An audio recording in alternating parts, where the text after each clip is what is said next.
Hablemos de cómo empezó el psicoanálisis.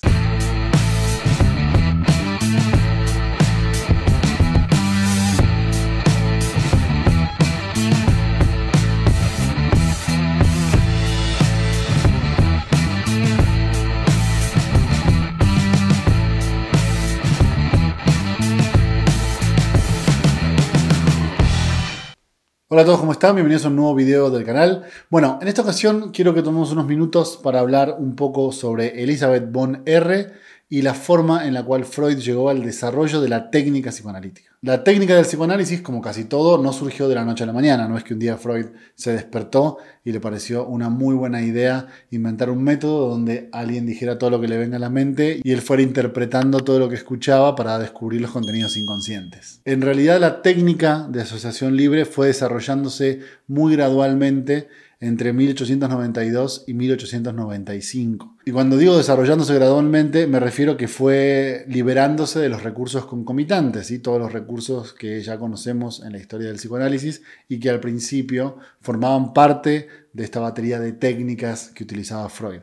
Como por ejemplo la hipnosis, la sugestión, el apremio, el interrogatorio y demás. Entonces, entre 1892 y 1895, Freud empieza a liberarse de estos recursos y desarrolla como tal la regla de asociación libre. Ahora, estrictamente hablando, podríamos decir que hubo dos motivos que impulsaron a Freud a plantear una nueva propuesta técnica para enfrentar los desafíos que la neurosis le ponía enfrente.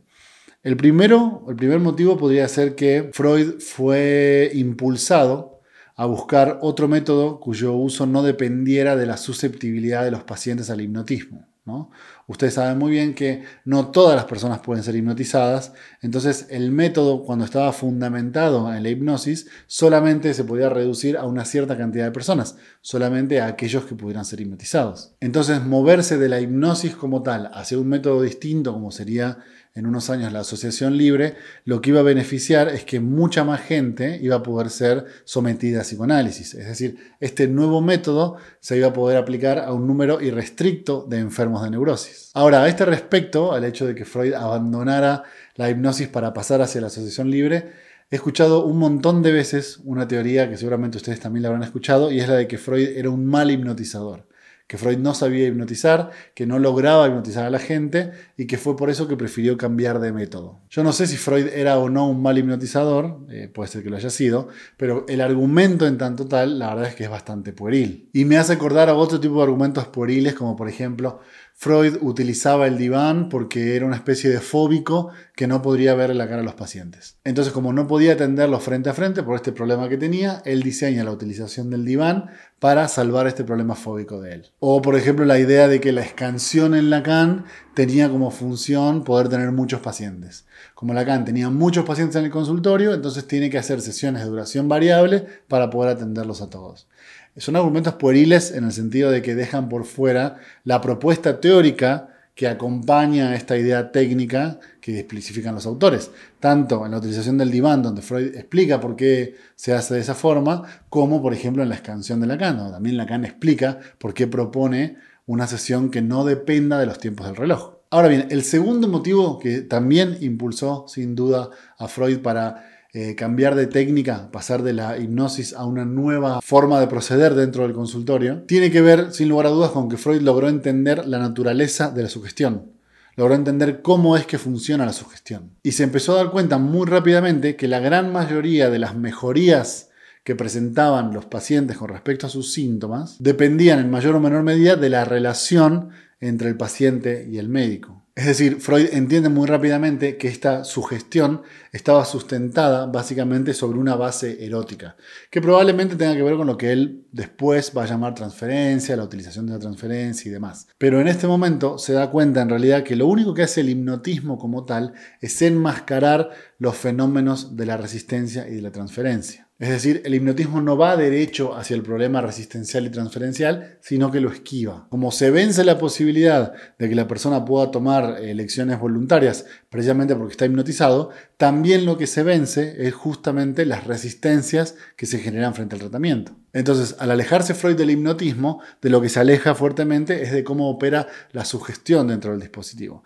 Lo que genera, por supuesto, que avanzando en el desarrollo de la técnica, se encuentre con fenómenos como el de la resistencia o la transferencia y tenga que proponer también una respuesta propiamente psicoanalítica para estos dos problemas. Entonces, en el otoño de 1892, Freud atiende a Elisabeth von R., una paciente que era refractaria al hipnotismo, una paciente a la que no se le podía aplicar el hipnotismo porque no podía ser hipnotizada. Fue entonces cuando Freud desarrolló una primera modificación de la técnica que es realmente muy interesante y a esta modificación le llamó técnica de concentración. Permítanme leerles un fragmento chiquito de la biografía escrita por Ernest Jones, sobre Freud, del capítulo 11 en la página 219, donde se explica un poco más en qué consistía este método. Dice así: se pedía a la paciente, que se hallaba recostada y con los ojos cerrados, que concentrara su atención en un determinado síntoma y tratara de recordar todas las cosas que pudieran ayudar a explicar el origen del mismo. Cuando no daba resultado, Freud le ponía la mano en la frente realizando una cierta presión. Si en una primera instancia no funcionaba, Freud repetía el método varias veces y a veces la paciente no decía lo que se le había ocurrido, sino hasta un tercer intento en el cual Freud le volvía a preguntar y le apretaba la frente. Pero lo interesante es que cuando lo decía y Freud le decía, bueno, precisamente hemos descubierto eso, la paciente decía cosas como, bueno, en realidad se lo pudo haber dicho a la primera vez, pero la verdad es que no creía que fuera lo que usted quería escuchar. Entonces ahí comienzan a surgir en Freud dos ideas muy interesantes. Por un lado, la idea de resistencia, ¿no? Hay algo que se resiste a hablar dentro del dispositivo, aun cuando el analista le esté preguntando o aun cuando se lo haya pedido. Y un segundo elemento que es sumamente importante para la técnica definitiva de la asociación libre del psicoanálisis es que precisamente el paciente no tiene que distinguir entre qué es importante y qué no es importante, ¿sí? Porque en este caso la persona decía, bueno, lo podría haber dicho, pero la verdad no creía que fuera lo que usted quería escuchar. Entonces, lo interesante es que Freud empieza a pensar que no tiene que quedar en manos del paciente poder distinguir qué se tiene que decir y qué no. Más bien, se le va a invitar a decir todo lo que le venga a la mente. Ahora, lo interesante del caso de Elisabeth von R. es que Freud continuaba con este método, ¿no? A premiar, presionar, interrogar a la paciente sobre las cosas, sobre cuál creía que era el origen del síntoma, sobre qué se le ocurría sobre tal cosa. Y en una ocasión, la paciente le reprochó a Freud que precisamente con sus preguntas lo que hacía era interrumpir el curso natural de sus pensamientos. Así que le pidió que por favor se callara la boca. Y Freud aprovechó ese consejo. Ese consejo que le decía básicamente, usted cállese y déjeme hablar a mí. Pero bueno, como todos sabemos, los hábitos que uno tiene a veces son muy difíciles de dejar, así que Freud no abandonó definitivamente el hipnotismo, sino hasta 1896, 4 años después de haberse dado cuenta de que podía prescindir completamente de su utilización. Fue así entonces que la denominación de psicoanálisis fue utilizada por primera vez en 2 artículos que Freud terminó de escribir el 5 de febrero de 1896. Fue la primera vez donde se mencionó la idea de psicoanálisis como tal. Y ya en 1904, en un texto realmente muy interesante que se llama El método psicoanalítico de Freud, un texto medio raro que Freud escribe para una publicación, pero que lo escribe como en tercera persona, se los recomiendo muchísimo que lo lean. Ahí en ese texto él ya ofrece una descripción como tal del método en la cual se va a fundamentar el psicoanálisis. Voy a leerles la cita textual de la página 238. He aquí el modo en que hoy trata a sus enfermos. 2 puntos. Sin ejercer sobre ellos ninguna influencia de otra índole, los invita a tenderse cómodamente de espaldas en un sofá, mientras él, sustraído de su vista, toma asiento en una silla situada detrás. Tampoco les pide que cierren los ojos y evita todo contacto y cualquier otro procedimiento que pudiera recordar a la hipnosis, como por ejemplo el hecho de presionar o de hipnotizar y tal.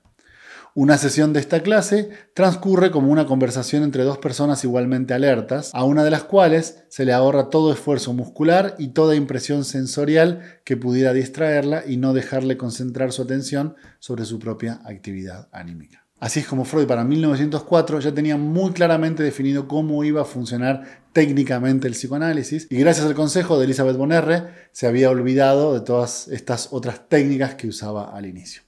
Así que bueno, espero haber sido claro, espero que les haya gustado el video de hoy y seguramente nos veremos por acá en un nuevo video. Que estén muy bien.